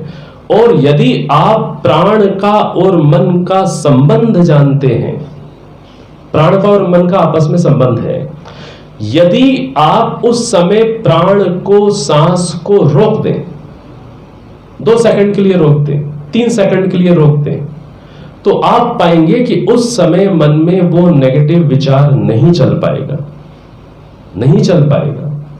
आपने 3 सेकंड के लिए सांस रोक दी। आप कभी प्रयोग करिएगा, सांस रोक कर क्या आप अधिक विचार कर पाते हैं? नहीं कर पाएंगे। सांस की सहायता मिलती है तो आपके विचारों को गति मिलती है। यदि आपने सांस रोक दी, प्राण रोक दिया, जैसे प्राणायाम में करते हैं, अपने अपने सामर्थ्य से करिएगा। जिन्हें कोई हाई ब्लड प्रेशर है, मैं कह रहा हूं 3 सेकंड रोक लीजिएगा। इतना रोकते ही जो नकारात्मक जो विचार शैली की श्रृंखला है वो ब्रेक हो जाएगी, आपको संभलने का अवसर मिलेगा। ये चीज समझ में आ रही है कि नहीं आ रही? अब ये प्रयोग आपकी डे टू डे लाइफ में आपसे जीवन से कनेक्ट होगा कि नहीं होगा? ये आपको नकारात्मकता से ऊपर उठने में सहायक बन जाएगा कि नहीं बन जाएगा? बन जाएगा। अगली चीज, प्राण से प्रेरणा लेने की, उस जैसा बनने की। प्राण है, मैंने अच्छा काम किया कि बुरा काम किया, क्या प्राण अपना सहयोग देना बंद कर देता है? मैं जग रहा हूं कि सो रहा हूं, क्या प्राण बोलता है ये देखो खुद तो आराम से सो गया, कोई काम ना था, काम करें हम?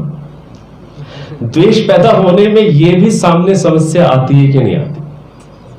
बहुत बड़ा द्वेष पैदा होता है सामाजिक कार्यों में। कई बार जब एक व्यक्ति बेचारा वो अच्छे काम कर रहा है और दूसरे लोग आए, आपकी बात नहीं कर रहा, आप ऐसे नहीं हैं समझने के लिए, दूसरा आया, उसने केवल शक्ल दिखाई, हाँ भाई कैमरे में आ गया, शक्ल दिख गई, पता चला, फिर गायब भी हो गया। हो सकता है कि नहीं हो सकता? सकता है, मैं ये कह रहा हूं, आप लोगों में नहीं होता। यदि होता होगा तो उसे हम कम कर लेंगे। अब हमारे पास बाण आ गया ना, समझ रहे? तो प्राण का कार्य देखिए, कर्तव्य भावना से कार्य है। सो रहा है, ठीक खा रहा है, गलत खा रहा है, कर्तव्य भावना से वो सहयोग कर रहा है, वो अनवरत चल रहा है, वो ईश्वर जैसे सहयोग करते हैं। हाँ, पात्रता के अनुसार करते हैं, तो प्राण भी पात्रता के अनुसार, उसने सहयोग उसका भी पात्रता के अनुसार ही चल रहा है, लेकिन उसने छोड़ा नहीं है। तो यदि हम इस रूप में प्राण से प्रेरणा लेने कि हम प्राण के वश में अपने आप को करते हैं, अर्थात प्राण के स्वभाव को अपने अंदर धारण करते हैं, ये उसके वश में होना है। उसका जो स्वभाव है, अरे कर्तव्य भावना से काम कर रहे हैं, जैसे प्राण काम कर रहा है। क्या सोचूं कि मैंने कम किया कि उसने अधिक किया? क्यों देखूं? कि उसने नहीं किया, क्यों सोचूं? ये उसका कर्म है। मैं सोचकर मैं उसके प्रति गलत मनोभाव में क्यों जाऊं? मैं तो कर्तव्य भावना से मैंने काम किया, यही मेरा अधिकार था। कर्मण्येवाधिकारस्ते। आएगा कल जन्माष्टमी होने वाली है, उस पर फिर गीता जी पर भी काम होगा, ठीक है? तो मैं तो कर्तव्य भाव से अपना काम करूं। किसी ने किया, कम किया, किसी ने नहीं किया, कोई तालियां बजवा के ले गया, भाई उसका कर्म। और एक बिल्कुल सूखा सूखा बैठा रहा, कुछ मिली ही नहीं ताली। अरे बहुत बड़े विकास का अवसर आया जीवन में, समझ लीजिएगा, बहुत बड़ा विकास का अवसर है कि जब आपने अच्छा किया और समाज ने आपको प्रशंसा नहीं दी, आपके आत्मोत्थान का अवसर है वो, समझ लीजिएगा। आप हर चीज को सकारात्मक भी देख सकते हैं, और मैं कहूं ज्ञानी व्यक्ति वही है जो जीवन की हर घटना में भी सकारात्मकता ढूंढकर कुछ अपने काम की चीज निकालता है। उससे अधिक जीनियस आदमी मेरी दृष्टि में तो कोई नहीं। दुनिया का सबसे जीनियस कौन है, सबसे इंटेलिजेंट आदमी कौन है? जो जीवन की हर स्थिति में, वो चाहे अप है, चाहे डाउन है, चाहे अपमान की है, चाहे प्रशंसा की है, जो व्यक्ति हर स्थिति में अपने आप को आगे बढ़ाने के लिए कोई ना कोई वहां से लेसन लेता है या मार्ग खोज लेता है, उससे बड़ा इंटेलिजेंट कोई आदमी है ही नहीं। सफलता किस पर खड़ी होती है? असफलता पर। किस पर खड़ी है सफलता? असफलता पर। जीवन में जो बहुत सफल बने वो लोग हैं जो जीवन में कभी बहुत असफल हुए। सोचिए आप, यदि ये चीज बच्चे को बचपन से सिखा दी जाए, असफल हुआ मतलब तू सफल होने वाला है, ये चीज यदि ये पाठ अच्छे से मिल जाए तो बच्चा कभी भी असफल होने पर निराश नहीं होगा, कभी वो सुसाइड कमिट करने वाले हजारों बच्चों को बचा देगा। तो इस चीज को समझना है। कर्तव्य भावना, जैसे प्राण कर्तव्य भावना से अपना कार्य कर रहे हैं, मैं भी कर्तव्य भावना से काम करूं। इस स्वभाव के वश में यदि मैंने अपने आप को किया तो मैं नकारात्मकता से निकलूंगा कि नहीं निकलूंगा? निकलूंगा। मैंने कल निवेदन किया था कि जो वेद के मंत्र हैं, मंत्र का अर्थ ही होता है गहन विचार। वेद के मंत्रों को जपना नहीं है।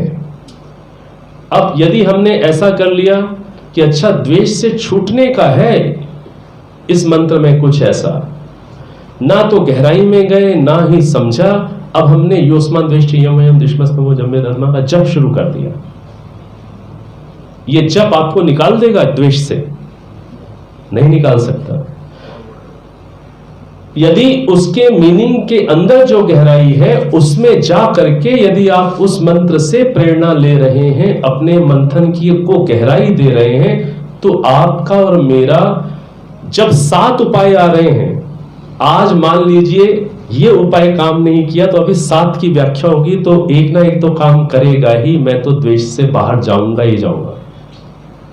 क्यों मैं द्वेष में जाकर के अपना पतन करूं? तो ये प्राण की व्याख्या समझ में आ गई। प्राण को, सांस को रोक लीजिए, आप देखेंगे आपकी नकारात्मक जो भी विचारधारा है रुक सी जाएगी और आपको संभलने का मौका मिलेगा। और फिर प्राण का स्वभाव देख लीजिए, उसके वश में हो जाइए, अर्थात स्वयं को वैसा बना लीजिए। अगली चीज, अगला बाण का अर्थ क्या है? किरण।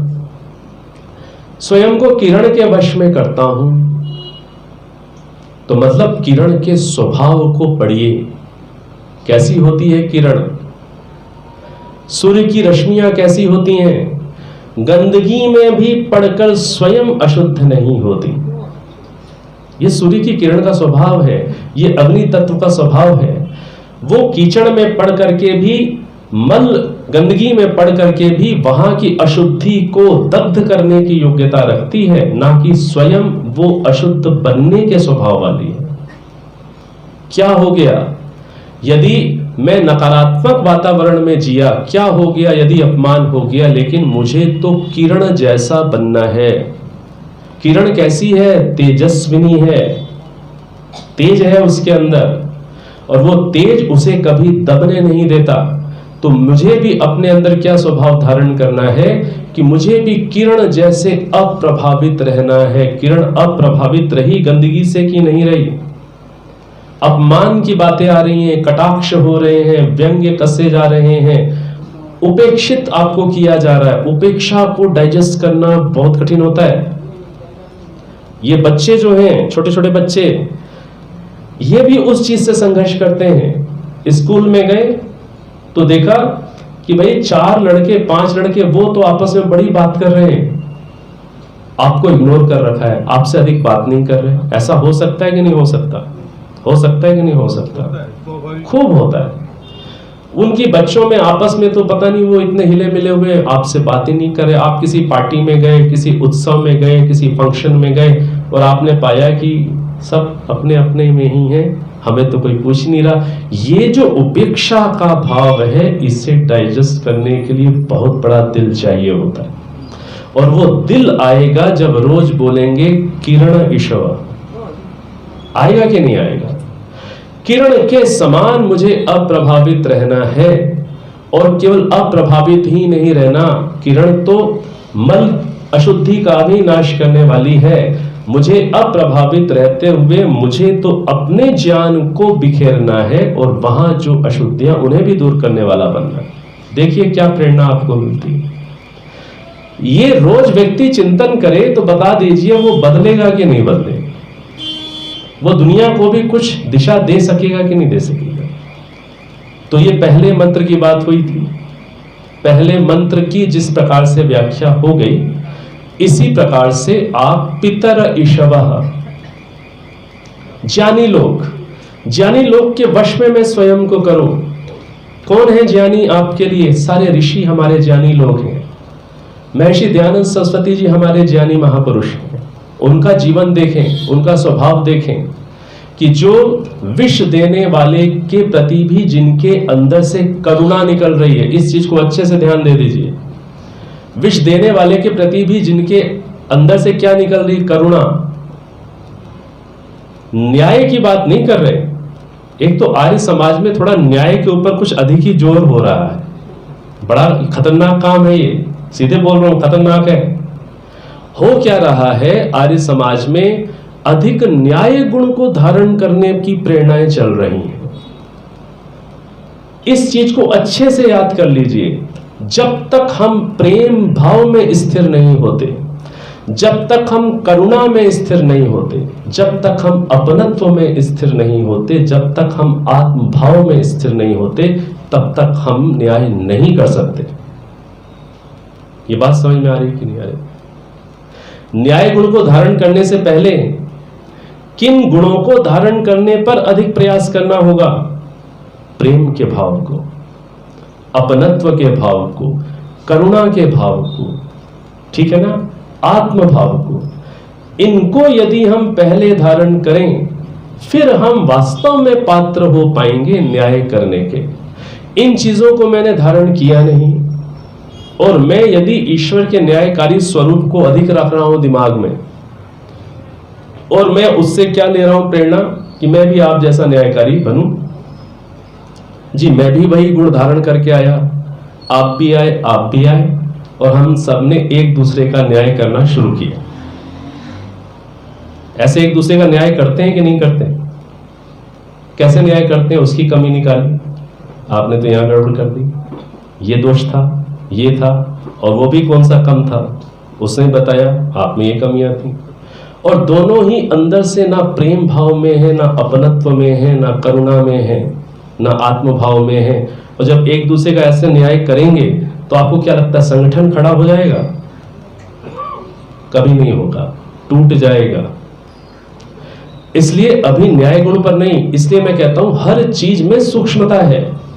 अभी प्रेम में हमें अधिक फोकस होना है, अपनत्व में ये मेरा है, भाई है, बहन है, हम एक हैं, एक ईश्वर की संतान हैं, एक वेद को मानने वाले, एक ऋषि परंपरा को मानने वाले, हम एक हैं। इन चीजों पर अधिक जाना है, ना कि एक दूसरे का न्याय करना है, ना कि अधिक अभी तर्क वितर्क चलाना है।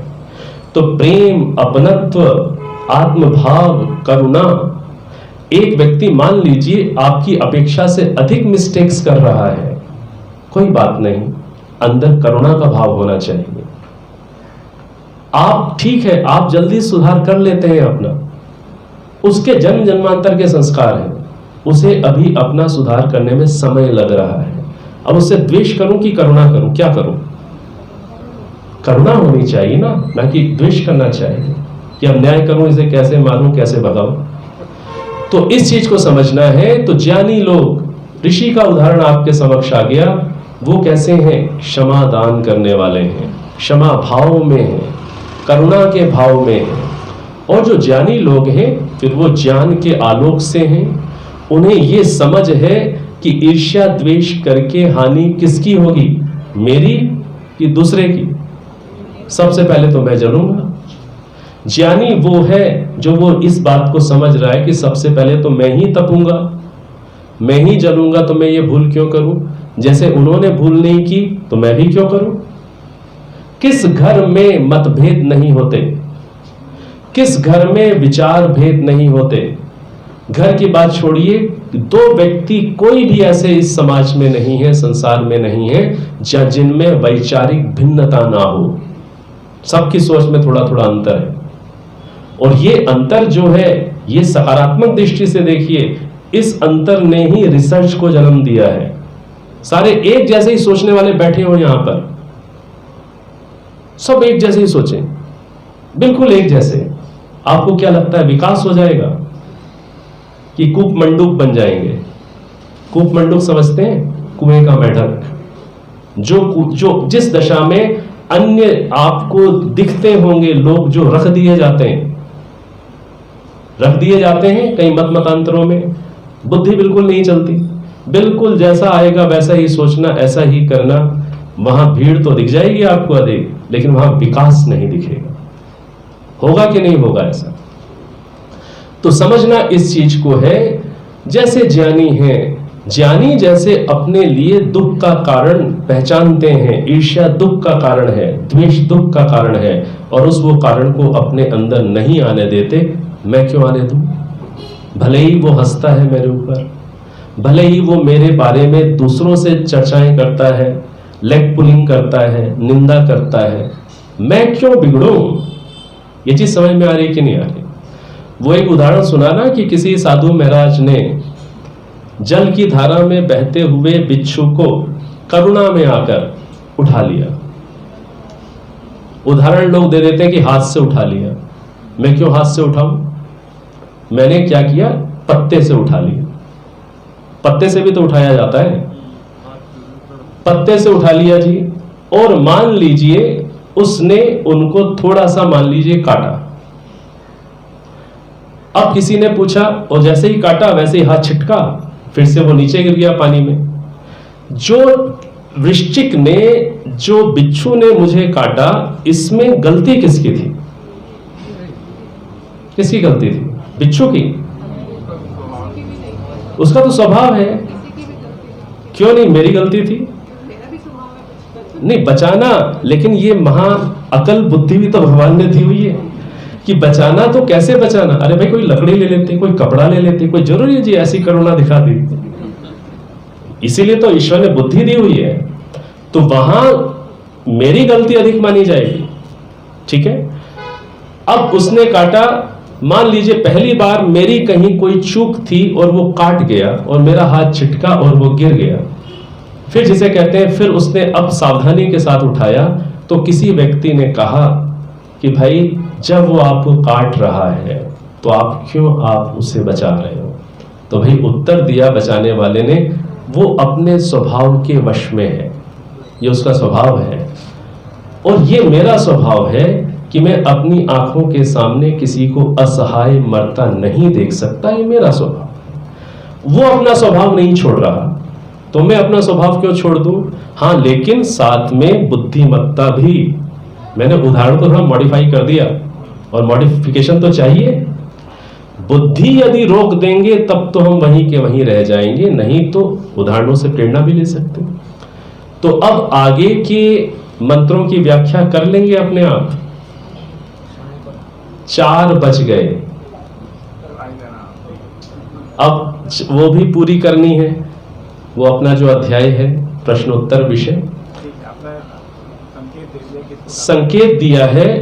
अब आप देखते हैं, अभी तो शायद आज आखिरी है सायंकालीन वाला, ठीक है, जल्दी जल्दी संकेत दे दूं, जल्दी जल्दी दे दूं, एक काम तो हो जाए।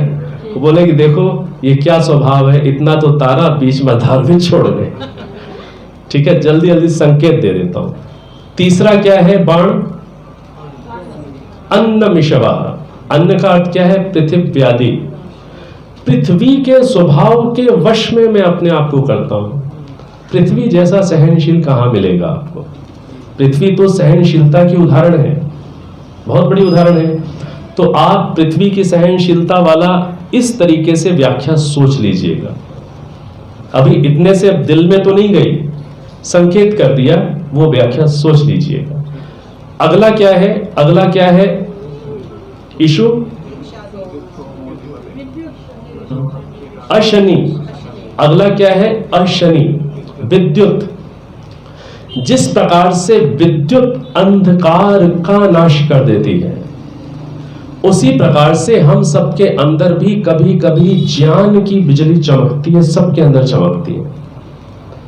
ज्ञान की बिजली चमकती है कि नहीं चमकती? हम सबके अंदर कभी कभी ये ज्ञान उभरता है कि नहीं, बार बार ईर्ष्या करके मैं अपनी हानि कर रहा हूं। ये ज्ञान उभरा, लेकिन हम उसे उभार के रख ही नहीं पाते। ये समझ उभरती तो है, जैसे बिजली कौंधती है, वैसे ही ज्ञान रूपी बिजली कौंधती है अंदर, लेकिन हम उसे मेंटेन नहीं करते। तो जिस प्रकार से वो बिजली कौंध कर अपना काम कर जाती है, उसने तो काम कर दिया, बिजली कौंधी है, इसका अर्थ क्या है?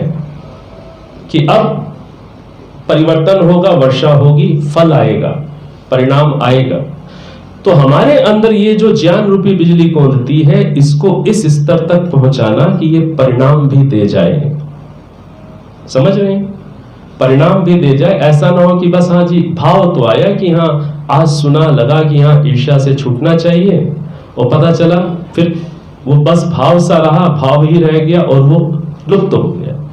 तो वो परिणाम तक पहुंच जाए, उस तरीके से आप व्याख्या सोच सकते हैं। अगला क्या है? बाण विरुद्ध ईशवा। विरुद्ध का अर्थ किया वृक्ष आदि। वृक्ष आदि के स्वभाव के वश में स्वयं को कर रहा हूं। अब वृक्ष से अधिक प्रेरणा विनम्र होने की क्या मिलेगी? वृक्ष जब लद जाते हैं तो वो तनते नहीं, झुक जाते हैं। इसी प्रकार से जब हमारे अंदर कोई विशेषताएं आ जाएं तो हमें तनना थोड़ी ना है, झुकना है। अभिमान एक बहुत बड़ा कारण है ईर्ष्यालु होने का। यदि ईर्ष्या अधिक है तो इसका मतलब क्या है? मेरे में अभिमान अधिक है।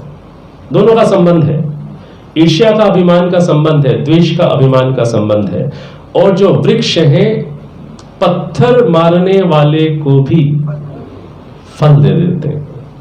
महर्षि दयानंद सरस्वती जी के जीवन का उदाहरण कि कोई व्यक्ति बड़ा खंडन करता था, आसपास की कुटिया वाला कोई साधु, तो क्या किया? उसके लिए भी मिठाई भिजवाई, उसके लिए भी भेंट भिजवाई। ये उदाहरण तो सुना हुआ है, पढ़ा हुआ है। तो ये वृक्ष का स्वभाव है जिसको उन्होंने उस समय अपने अंदर ग्रहण किया।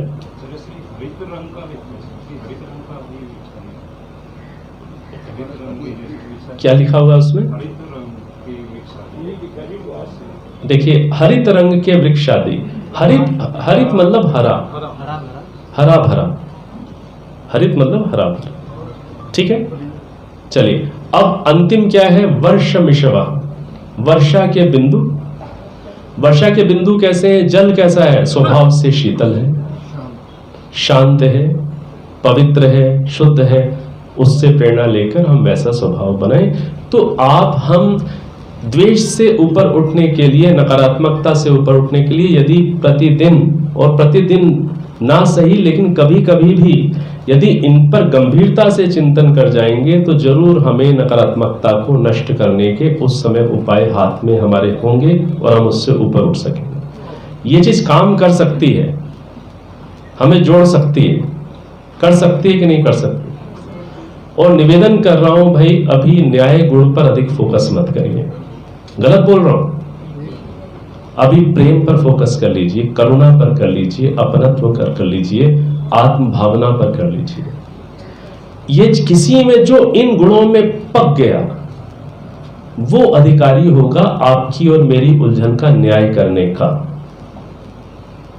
उस व्यक्ति को ही आप न्यायाधीश बनाइएगा जो प्रेम, अपनत्व, करुणा आदि में पका हुआ है, ठीक है ना, जो भाव को समझने वाला है।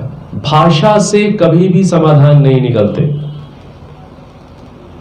आपने कुछ लिखा, आपने जो लिखा है उसको काटा जा सकता है, उसमें दोष दिखाए जा सकते हैं, कुछ भी लिख लीजिए आप। मैं कुछ लिखूंगा, आप भी उसमें कुछ निकाल सकते हैं। भाषा मात्र से समाधान नहीं होता, क्योंकि भाषा कभी भी दूसरे व्यक्ति को समझने समझाने में पूर्ण नहीं होती।